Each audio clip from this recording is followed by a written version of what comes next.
Hey everybody, so great to see you. Thank you so much for being here and joining me. There's always so much happening here, isn't there? So much happening in the world.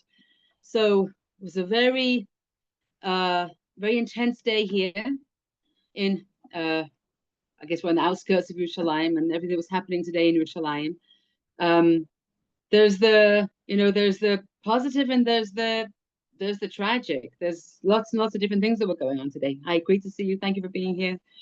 On the one hand, we have the tremendous Kiddush Hashem of hundreds of thousands of Yidden coming together to give over the message that the Torah isn't hefker. Nobody can interfere with the Olam Torah, with learning Torah. Of course, individuals are going to go into the army. Of course, there's always going to be many people who they're a bottom in their family, and they understand that this is going to be the best for them. But wholesale bringing Bachram into the army, no one's going to do this. And Be'ez Hashem, the message was given. And then there was a tragedy that took place. A young Bacha, 15 years old, who apparently, what is now understood is he was being horribly bullied in yeshiva, and he took his life. As the 13 meters of Rachamim were being said, he sent a message to his friends. He can't do it anymore. He cannot survive the trauma that he was being made to live through. And it's devastating to think of a young man going through such horror at the hands of his friends to the degree that he feels he can't live anymore. And we need to understand that relational trauma is so tragic. That relational trauma is intense trauma. In fact, most CPTSD, most complex trauma, is interrelational. It comes from people. A person doesn't get complex trauma from an earthquake. A person gets trauma, but not complex trauma. Complex trauma with all of the emotional flashbacks and self-doubt and social anxiety and all the other and physical symptomology. So comes from the trouble that people are causing people, and it's a devastating tragedy. So there's a lot happening, and we cannot digest it all. Of course we can't. We don't aim to digest it all, but we have to be a part of the klal, and we have to try.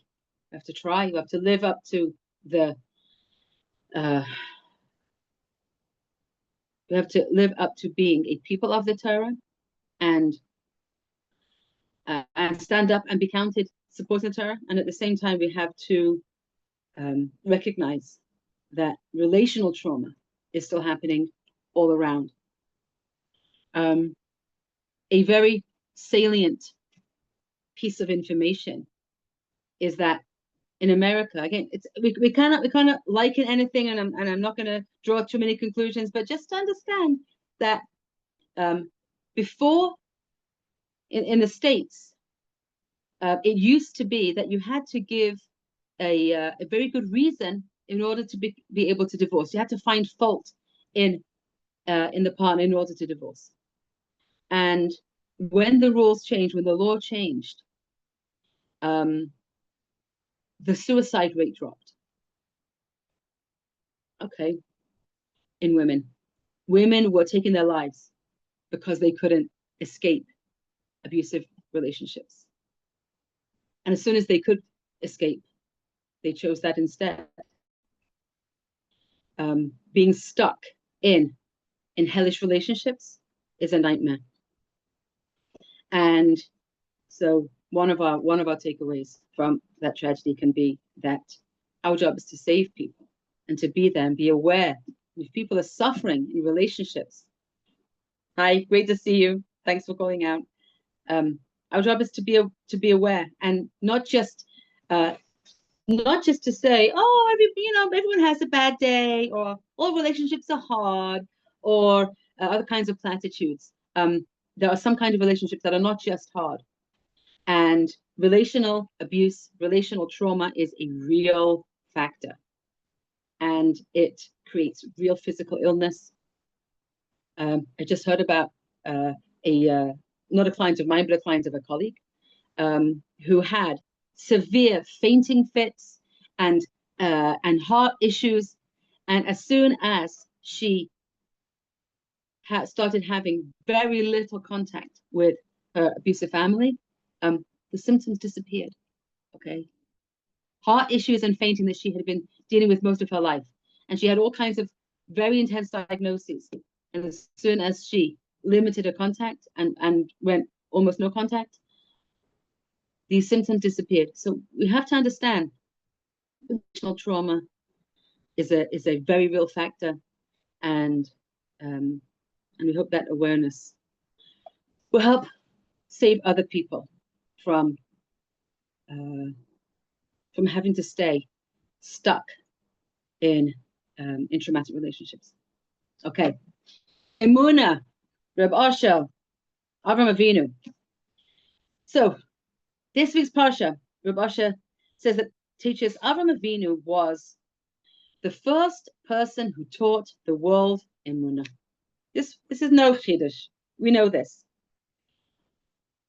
Noach didn't teach the world Emuna. He was as we say, he was a tzaddik in pelts.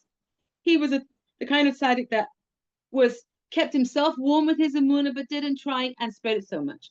He did try. He did, stand as he was building his ark and tell people the world's going to be destroyed. But he wasn't active enough in trying to teach the world who HaKadosh Baruch Hu was. Avram Avinu, on the other hand, made it his mission. He and Sarah Imenu together, they made it part of their life mission was the world who HaKadosh Baruch Hu was, to teach Hashem's chesed, to teach the world that HaKadosh Baruch Hu loves his people and loves his creations. And so much so that Hashem said to Avram Avinu, B'cha chaismin, we will seal with you. What does that mean? We will seal with you, we'll end with you. The Mefarshim on Shemona Esrei bring one idea of what it could mean. That when we say in the beginning, in the brachas of the Avos in Shemona Esrei, we say Elokei Avram, Elokei Yitzchak, Elokei Yaakov. We say the God of Avram, Yitzchak, and Yaakov. But when we end the blessing, we say Baruch Atah Hashem Magen Avram. Only with Avram we finalize the bracha by only mentioning Avram Avinu. We seal the bracha with you. Another opinion means what does it mean that we're going to end with you? With your midah, Avram Avinu, will end the end of time be sealed. The midah of chesed lavram, the midah of the overwhelming loving kindness of HaKadosh Baruch Hu, the unconditional love of HaKadosh Baruch Hu, that is going to be the midah at the end of time, at the end of all of the generations before Mashiach comes, is going to be at times where we serve HaKadosh Baruch Hu out of the midah of unconditional love, the midah of Avram Avinu. And this is what he taught through how he lived his life. He modeled the unconditional love of HaKadosh Baruch Hu. He lived it and he taught it.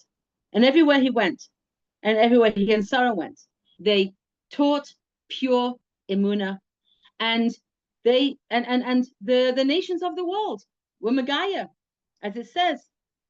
Avram Avinu was Megaya the men, and Sarah Imenu was Megaya the women. They made they made Gerim, they made those that became Jews. But says Reb Asher that the emuna of Avram Avinu was completely different than the emuna of his students. Avram came to his emuna through his personal experience, through his inner journey. He thought it through. He looked around the world and he understood through his personal experience in life that there was no one other than Hashem. But the Talmidim of Avram Avinu, those that came to Avram Avinu through an experience of the above nature. They came through the stories of the miracles. They heard Avram Avinu was thrown into a fiery furnace, and he came out alive and healthy and untouched. And so they flocked and they wanted to hear the story of the miracles. They wanted to hear the miracle stories and the most and the wonders that Avram Avinu could tell them. But this kind of faith, the faith that comes from being impressed with miracles, that doesn't come from a personal experience of a person living it within themselves, has a very short life. It is not rooted within our psyche deeply, and therefore it cannot last a long time. Ultimately, if a wind comes along and as soon as challenge arises, that kind of emunah is going to disappear. And that's why when it says, Hanefesh asher asu b'charan, all of the gerim, all of the proselytes that Avram and Sarah made when they were in Haran, all the different people that they welcomed into their home and that they taught the Torah to them. Rav Asher asks, all of these people, they were with them, and then what happened to them in later generations? We don't find any remnant of them. Their children didn't join Am Yisrael. There's no mention of them at all when it comes to the Shvatim or any other, or Yitzchak and Yaakov. There's no mention of all of these Gerim that were so impressed with the miracles of Avram and Sarah. And so the Mefarshim say they didn't carry on with their emunah. It didn't last because emunah can only be created and can only be fortified through nisyonis. It can only be made through a personal miracle that comes about through our nisyonis, right? It can only come about through our experiencing it ourselves, and not only through experiencing a miracle, but through realization. Even somebody who experiences a miracle but doesn't have a relationship with the Kadosh Baruch Hu, they may be able to explain it away. If a person hasn't gone through a process of asking themselves, who is a Kadosh Baruch Hu? This bar, the hostage who came back, he said that once he was beaten because they wanted him to convert to Islam, and he refused. He refused to convert to Islam, and they said to him, "Where's your God now?" Okay, after everything that happened, they tried to mock him and take him away, and he said, he began to think, yeah, where is Hashem now? Where is Hashem when I've been taken here? No one was promising he was going to come back. He didn't know he was going to come back. Certainly he had some kind of faith that he would, but no one, he didn't have any promises that was going to happen. And he said, he thought about what would his mother say when they would ask her, and he realized Hashem is putting you in a situation of a trial. Hashem is testing you here. Hashem is waiting to see what you're going to go through. And when we say these words, and that's what I'm saying, particularly in his words, he said this. If you would think about somebody else saying it, we might think, well, Hashem is testing me. Well, what is Hashem doing in his test of me? What does he want from me? Why is Hashem testing?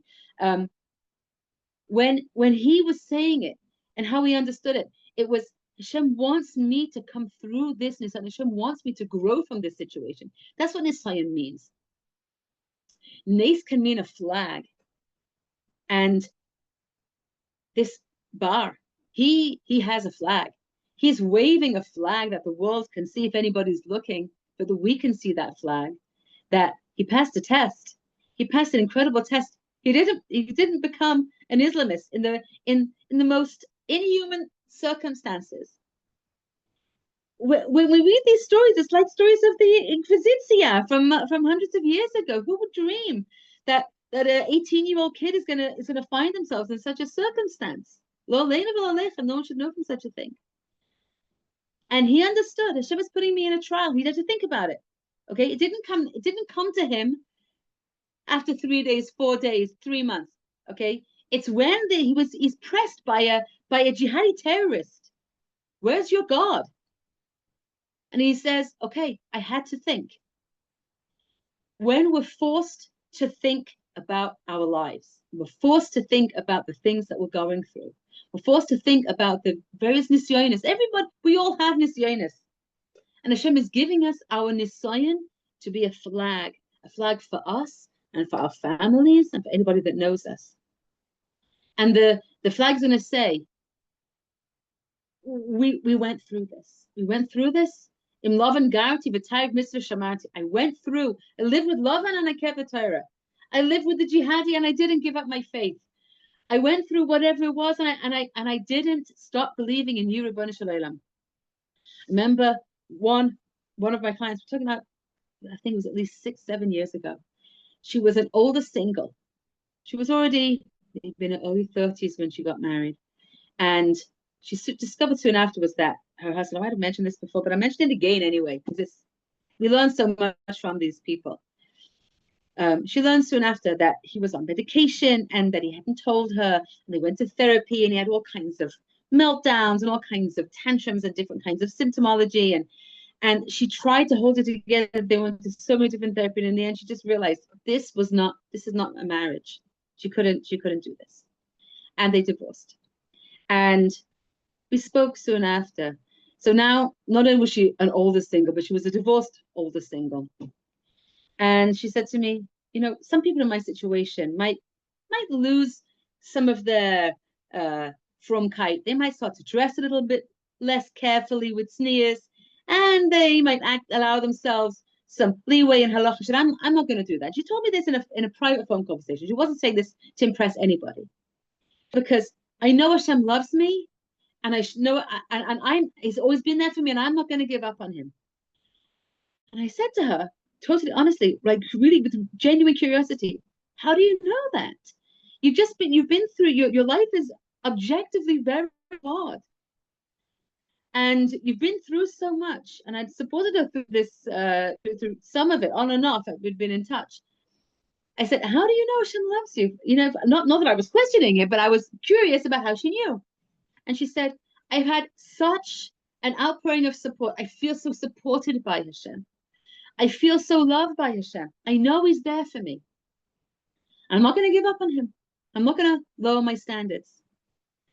In every nisayon, we either strengthen our emunah or we allow our emunah to be weakened. And this is why Hashem is so generous with us and gives us so many nisyonis, so many trials. The Parshas Baruch Hu was so generous with Avraham Avinu. He gave him 10 trials.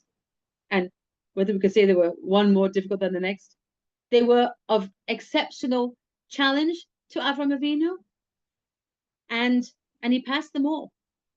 And he understood that Hashem wasn't trying to trick him or trip him up or catch him doing something wrong. On the contrary, he understood that this was how HaKadosh Baruch Hu was bringing out his emunah from within himself. This was how HaKadosh Baruch Hu was taking from potential into actual the depth, the power, the godliness, the holiness, the purity, the goodness that was within him.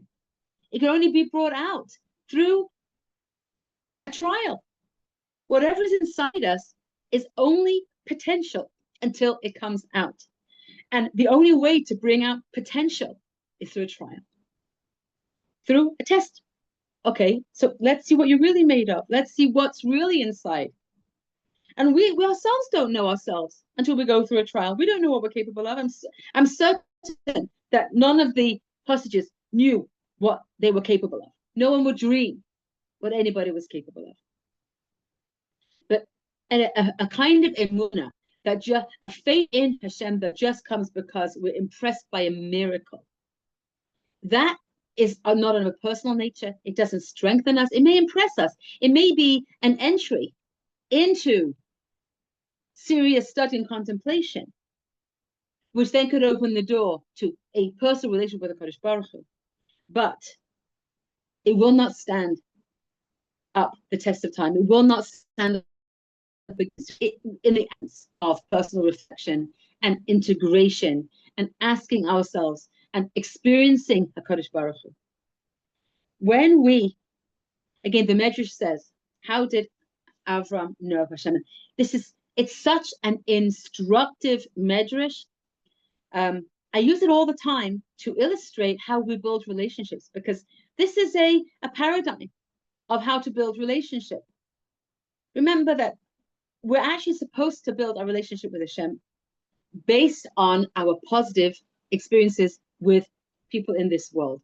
And we're supposed to also understand from the negative, from that which is missing in the relationships that we have with people here, that HaKadosh Baruch Hu is the perfection of whatever we may be missing. If we're missing connection down here, it's only in order to give ourselves a chance to connect to HaKadosh Baruch Hu. Hashem wants us to connect to Him. And so we may be missing, we may not have parents that we could connect to. We may not have had grandparents we could connect to. We may not have had siblings or teachers that we could connect to. We may be missing every kind of connection that we desired and needed. And a child is born helpless and needing connection. And a child who is not connected feels like they're going to die. It's our very soul that we need this kind of connection. So why does Parshas Lech Lecha leave it out for so many of us? Because Parshas Lech Lecha wants us to understand through time. He is patient, and through the development of our lives and our understanding that the only one to turn to ultimately is HaKadosh Baruch Hu. And it takes time and HaKadosh Baruch Hu's patience for us to go through all that we need to go through in order to get to that understanding.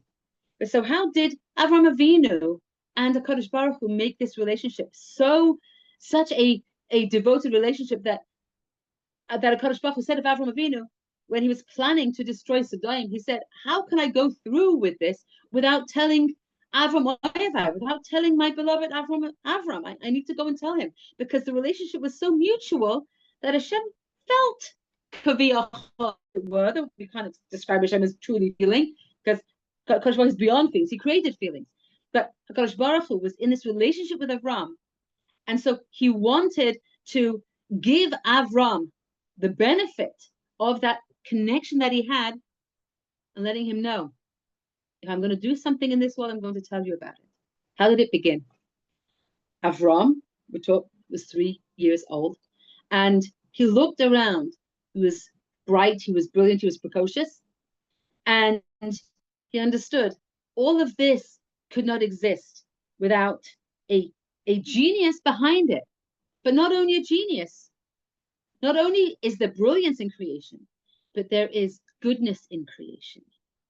And Avraham Avinu understood there is a beneficent, that means wanting good. There is a creator who wants to give good, who is the mind behind all of this, the beneficent mind, the good, the seeking good. Ayev Chesed Baruch Hu is wants and seeks the good. And that was what Avraham Avinu saw. So he didn't just see a creator. He saw a loving, giving creator. He understood. He looked around and he saw the patterns within creation, and he understood there is a model of unconditional love throughout creation. And I want to draw myself close to the one who created such a world, the creator of this world that is built on unconditional love. And he davened and he prayed to Hashem and he sought him out. And the Medrash says, and then Hashem peeked out at Avram. It doesn't mean that Hashem then revealed himself completely to Avraham Avinu. That's not what happened. He peeked out. And that encouraged Avraham Avinu. Avraham Avinu got a glimpse of Hashem and he said, oh, you are here. I want to know you more. And then Avraham Avinu sought out Hashem even more. And he asked and he begged and he prayed and he sought out and he looked into creation to see this all-giving, unconditionally loving creator behind everything that was in creation. And at another juncture, Hashem again peeked out at Avram. And this went on and on, with Avram seeking out to Kadosh Baruch Hu, and then Hashem showing his face to Avram, and then Hashem seeking out Avram seeking out even more, and Hashem showing his face even more. to the degree where we meet Avram Avinu, and HaKadosh Baruch Hu reveals himself and begins to speak to him. And here in this week's Parsha, HaKadosh Baruch Hu says to Avram Avinu, okay, we've been having this relationship. We've been interacting with each other, and I want to know how far you're prepared to go for me. I want you to leave everything that's familiar and go to the place where I'm going to give you even more of this unconditional love, because where you are in this Goddess, you cannot receive all of the goodness and purity and holiness and godliness that I want to give you. I'm going to give it to you in the Holy Land. So this is a model for how to build healthy relationships. If we're talking about relational trauma, when we began today, there's a built-in conflict when we want to heal from relational trauma. If our trauma was at the hands of someone, then people become the threat. And yet we can only heal relational trauma within relationship. One of those who really broke through the limits in healing trauma, Dr. Bessel van der Kolk, says that relational trauma can only be healed within relationship. But when people created the trauma and people then seem to be the source of trauma, how can we then trust another person? And this is the answer. The answer is, you give a little, and you wait and you see. Avram gave, and he sought out, and he wanted to see Hashem, and then Hashem peeked out. If someone's asking us for a relationship, if somebody appears to be maybe safe, but we don't really know, we can peek out. We're not going to give all of our ramach v'shasa, all of our, our energy and our life force to somebody just because they appeared to be, a nice person in one conversation. If a person seems to be nice, we can say hello a little bit and then wait and see. Are they going to make another move? Are they going to then want to follow up? And if they do, if they want to follow up, then we could say, okay, if they seem to still be reasonable, if their behavior has been safe enough, then we could peek out a little bit more, and so on. Each time, just a little bit more, building on a momentum of step by step in a way that feels sustainable and safe and secure, where we're safe and seen and secure, where we are where we don't feel that we're taken advantage of, or that we're ridiculed or invalidated or unseen. Okay, and so this beautiful model of Avram looking and Hashem responding, and Hashem peeking out, and Hashem and Avram asking for more.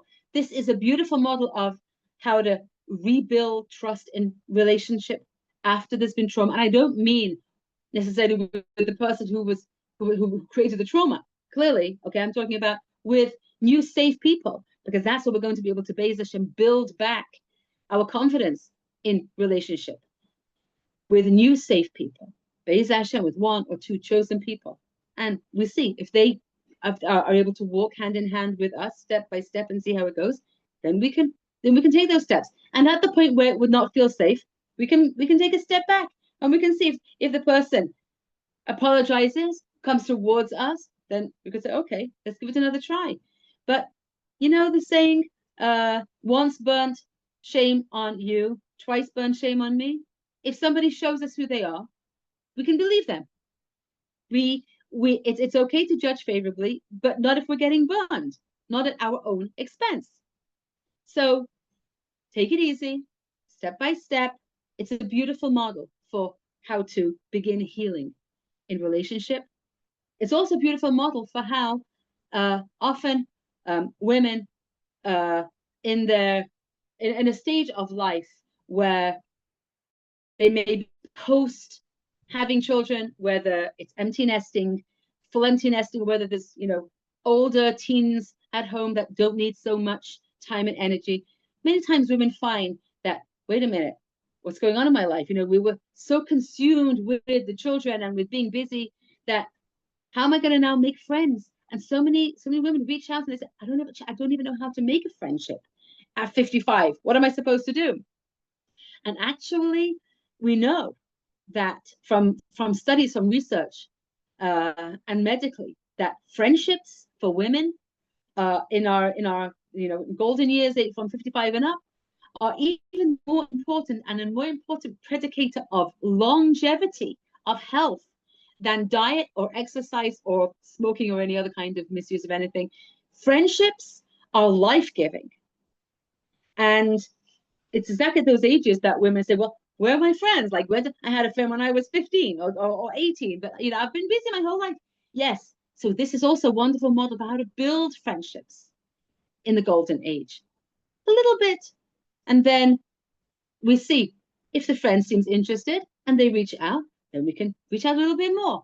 And if it's reciprocated, then a little bit more again. But we don't have to, give out our whole life story just because somebody showed some interest. That could drive them away. And of course, it also make us feel overexposed. But if we share a little and they share a little, if we give a little and they give a little, then we're creating a mutual sense of we're in this together, step by step. This might feel safe. And very cautiously, we could peek out at a potential friend and begin to take it to the next level. So I personally found it beautiful and I find it as a very, very useful paradigm and model. Kadosh Baruch Hu and Avram Avinu discovered Kadosh Baruch Hu from within, and that's why his emunah was able to not only take him through the 10 trials that he was given by Hashem, but it was strengthened. The Kadosh Baruch Hu knew he had the capacity to grow and develop an even more and greater and deeper level of emunah, and that's why he gave him those different tests. Every single test that we go through is to bring out the depth of emunah that we have inside us. It's not to give us trouble. It's not to give us pain. It's not to make us suffer. It's not that Hashem is out to get us Hashem in any way. It's not that Hashem is like those people who maybe created our relational trauma, if that's what we've had in life. Hashem is not like them. Hashem is the opposite. Even if sometimes it may feel confusing. Hashem's giving me an assignment, Hashem's testing me. But these are people also used to test me. I remember one woman told me that somebody said to her, somebody that she was in a relationship with said, she was asking the person to do something for her. And it was a reasonable ask. And the person said, I hate people who test and they say, you don't love me if I don't do this and this and this. She said it was so foreign to her. She in no way tested other people. That wasn't where she was coming from. She didn't know where it came from until a few days later, she was with that person again. And this person was kind of wanted to show how her son wasn't helping her. And so she started to do something herself. And afterwards, she told this client of mine, you see how my son didn't even come to help me. So my client said, you mean you tested him? Like, that's what you were doing. You were testing him. And the person, like my client's friend went off in a huff. So my client realized she was telling me that I was testing her, but really, I'm not the kind of person that tests. She's the one who tests, and she was projecting it onto me because she was testing her son. So it may seem as if, well, testing people is not a nice thing to do. Kadosh Baruch Hu doesn't test us to trip us up. Kadosh Baruch Hu doesn't test us to give us heartache or trouble.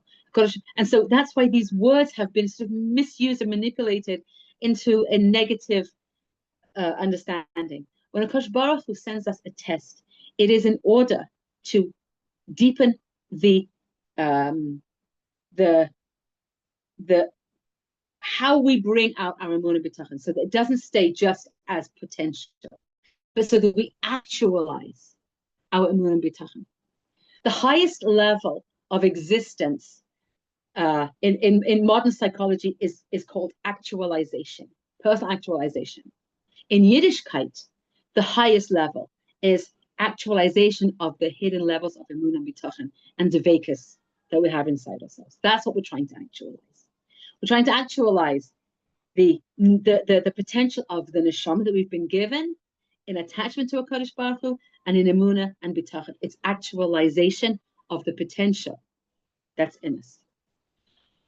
Okay, here's an interesting question. What would be wrong with testing someone to see if you can trust them? So it depends. Okay, so let's look at the situation that was brought up by this client of mine who was mentioning how her friend had been testing the child. This other person who started doing something and was testing the son to see who was going to come in and help. It was done with a knowledge that they're not going to help, and I just want to show them up I want to show them up. Whereas really, my client said she was there and she saw the child was really very innocent. So the child wasn't going to do everything for the parent, but it was a bit of an unrealistic expectation of the child. And to try and show up the son, meaning he was this parent she was trying to show up her son as not being good enough. That was what my client sensed. If we want to understand for ourselves if this person is trustworthy, and so we actually trust them with something small, which in our mind is, okay, let's see how trustworthy they are with this. But the truth is that we want to trust them, right? We're not trying to show them up as not being trustworthy, but we're actually we want them to go through that test. But if they prove themselves untrustworthy, then we're not going to be able to trust them more. So we're testing the waters ourselves genuinely to see, can I trust this person? So that's valid. If you want to just test or want to show them up, right? That's not valid. Okay, that's unfortunate, and that's not okay. And that was what was going on in that other situation. Okay, so thank you for asking that question. That was a great question. So let's end with a beautiful, beautiful vort that Reb Asher says on this parsha. He says, so further down in the parsha we find Vayelech lemasa'av, that Avram Avinu, after all of this, he went on his journeys. And Rashi says one opinion about what this means, that Avram went on his journeys, is on his way back after Akedas Yitzchak. No, sorry, on his way. Oh, that wasn't. Just a second. On his back on his journeys at the end of the parsha, he paid back his debts. He paid back his debts. So he says, the Sfarim bring down what does this mean that he paid back his debts? What kind of debts did Avram Avinu have? And listen to this; it's beautiful. In the beginning, when Avram Avinu left his land and he went wandering, he was poor. He had nothing. He didn't have anything. And as he went to the lands from Ur Kasdim, where he left his family, they didn't give him Seder. They didn't say, "Oh, Avram, you're going to serve the one God." You know, in the tower, Hashem will show you there he is. Let's give you all riches and things on the way. No, his family kind of kicked him out. After having thrown him in a pit and have his father disowned him because he destroyed his idol shop. He didn't go off with all the the blessings of the family. He went off basically penniless and friendless. And people said to him as he was going off on his way, "Where's your God?" Just like the jihadi terrorist said to Bar in the tunnel there, "Where's your God, Avram?" He said, "Here you're wandering around from place to place. You're poverty-stricken. You don't have what kind of life is this that your God has given you?" And that's what they were asked. That's what anyone could ask any of us in difficult circumstances. Where's your God? What, your God put you through this? Your God put you through addictions. Your God put you through mental health challenges. You God put you through relational trauma. You got, any guy could say to us, where's your God when you went through all of this, right? That you're wandering around in this world in such a point. But now he went back from Mitzrayim and he was kaved ma'id b'mikneh b'kesef u'v'zav. Now, after the abduction of Sarah, he came back from Mitzrayim. He had huge amounts of flock and gold and silver. Now, as he came back from Egypt, the Pharaoh of Egypt had given him all of this to repay for the trouble that he'd caused with Sarah, and also because he was quite terrified of Avram Avinu because he'd been struck with a plague for having abducted Sarah. So he wanted to make sure that Avram was going to be far away from him and was not going to bother him again. So he gave him huge amounts of wealth. Avram now comes back through all of those lands that he had traveled from before, but it's a different kind of Avram that they see. They see this wealthy Gevir, with his honorable wife, with his family, with all of this. And now he paid back his idealistic debt, meaning now he had answers to the questions that they were all had asked him. And he proved to all of these nations that Hashem didn't leave him, even when he was wandering around, and that in the end he came out with wealth and with all of the good that Pharaoh from Mitzrayim had given to him. And that was promised to Avram Avinu in the beginning. The nations of the world, they get impressed with miracles, and they may tinker with the idea. I'm not talking about the genuine Gerim that come and join Klal Yisrael, who are precious souls and dearly precious people. And I have dear friends that I daven for every day. I'm not talking about the dear precious souls that are Gioris and that come and join Klal Yisrael. We're talking about the nations who look at these miracles that are happening. Oh, look what happened. But they're not going to internalize. Well, there's a Rebbeinu Shalom, there's a master of the world, and he gives to whom he wants the land, and he gives the wealth to whom he wants, and he gives the health to whom he wants, and he gives challenges to his precious children because he wants them to actualize the power within them, the power of connection and the power of love and of belief and trust and holiness and goodness. And that's what he wants us to actualize. But the Goyim, they believe only when they can see something with their eyes, a miracle, a sign, a fantastic kind of miracle. And then for a short period of time, they will be able to have a little bit of faith. But as soon as a wind blows in the wrong direction for them, they don't have the strength to actually pass a test and allow their inner resilience, their emunah, the bitachon, the potential that it might be tiny potential, but they could let it grow. They don't have the patience for that.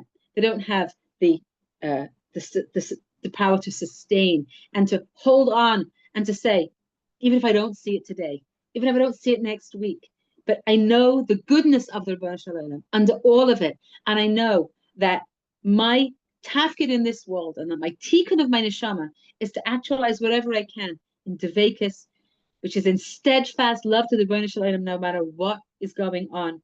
And in emunah and bitachon, we should never be tested with the kinds of tests that we're going. Hashem should take away all the nisyonos, and we should be able to live happy, peaceful, sweet life in every way. And if we're in the middle of a nisyon that will end very soon, Be'ez Hashem, we are activating and actualizing the devekas, the emunah, and the bitachon. And we're not like the goyim who just take the sense of being impressed by a miracle, but on the contrary, we may be inspired by the miracles to take deeper look and reflection and to see the miracles that are happening in our own lives. As the Ramban says at the end of Parshas Bo, one of the most yesodistic Rambans in Torah, that from the big miracles we see the little miracles. From the big miracles that Kadosh Baruch Hu does, we get a chance to focus on the individual miracles that Kadosh Baruch Hu does. We thank Kadosh Baruch Hu for the miracles that Kadosh Baruch Hu does for each and every one of us all the time. And when we experience the miracles of Kadosh Baruch Hu within our nisyonos, because that's what we feel then. When we're in trouble, when we're in a darkness, and Hashem sends a miracle to us, then we feel him and we know him and we know that he's here for us in our situations, then we will continue to grow onwards and upwards, Be'ez Hashem, B'siyata D'Shmaya, to reach that pinnacle of actualizing the potential within us for attachment, steadfast attachment to Kadosh Baruch Hu, for faith and for trust and for love and for holiness and purity and goodness and godliness. Be'ez Hashem. It went a little bit longer than usual, but if anybody has anything you want to say or ask, please unmute or put it in the chat. I'd love to hear from you.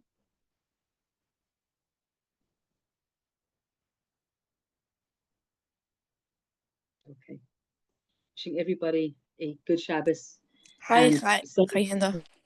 Yeah, hi. I wanted to thank you so much. It's really phenomenal every time. It just keeps getting better and better.